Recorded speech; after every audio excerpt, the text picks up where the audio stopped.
Hey there, tech explorers. Welcome back to your dose of tech news. Today, we've got something huge for you, so sit tight, hit that subscribe button if you're new here, and get ready for some serious tech talk. Let's do this. Are you ready for some AI-powered laughs? Well, guess what? Microsoft is making it easier than ever to share the wild, wacky, and sometimes downright bizarre responses from its Bing Chat AI. Let's dive into this GPT-4 extravaganza and see what other features Microsoft has in store for us.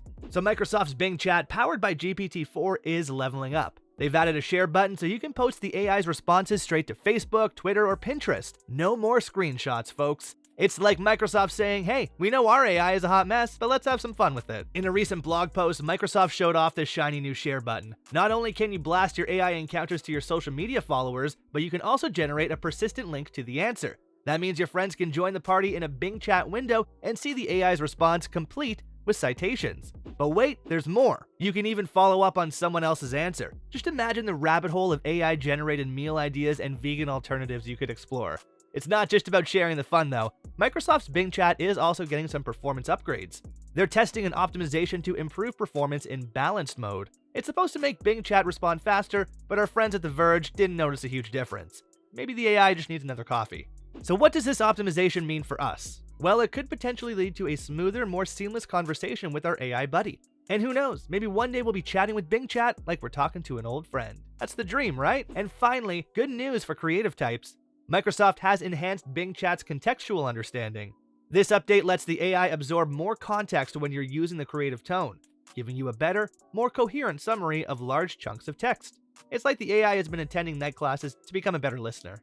Now let's talk about the limitations. To get the full Bing Chat experience, you'll need to use Edge and sign in with a Microsoft account. But hey, no worries. If you don't have access to Bing Chat, you'll still see the shared answer, and if you're using Chrome or Safari, well, you'll get a not-so-subtle nudge to download Edge. Microsoft's willingness to make it easier to share the AI's responses could be a sign of increased confidence in the guardrails they've put up around the system. Remember those times when users pushed Bing Chat to the breaking point? Well, it seems like Microsoft is ready to turn those mishaps into a more controlled form of entertainment. Microsoft's Bing Chat is becoming more social, more fun, and more, dare I say it, intelligent? Well, you be the judge. Go ahead and give Bing Chat a whirl, and don't forget to share your hilarious AI escapades with your friends. Today, we have some electrifying news about the future of library ebooks. The outcome of the Hachette versus Internet Archive lawsuit could change the way we access digital books forever. So grab your popcorn, because we're diving into the digital book battle that could make or break our beloved libraries. And trust me, this is one story you won't want to miss. Okay, let's set the scene. It's 1 p.m. Eastern, and we've tuned into the New York Federal Court's teleconference as they hear oral arguments in Hachette versus Internet Archive. The fate of the Open Libraries Controlled Digital Lending, CDL, hangs in the balance. If you're not familiar with CDL, it's when libraries digitize copies of books in their collections and then offer access to them as ebooks on a one-to-one basis. It's like your library going all high-tech, but not everyone is happy about it. In 2020, major publishers like Hachette, HarperCollins, John Wiley & Sons, and Penguin Random House filed a lawsuit against the Internet Archive.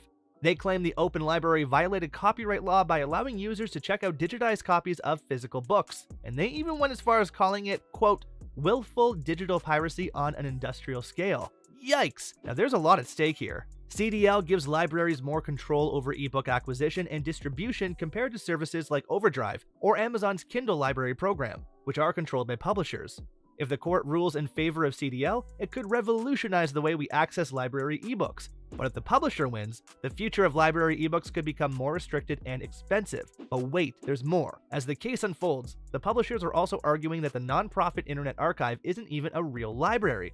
They called it an unlicensed aggregator and pirate site. Arr, matey. Are we talking about digital book pirates here? In all seriousness, the court's decision could have far-reaching consequences. If the Internet Archive loses, they could be on the hook for billions in damages, potentially threatening other parts of their operation, like the Wayback Machine.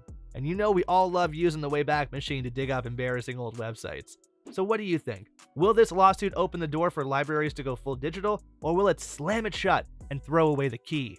Are you ready to hear about the latest gadget that will revolutionize your mid-range smartphone experience?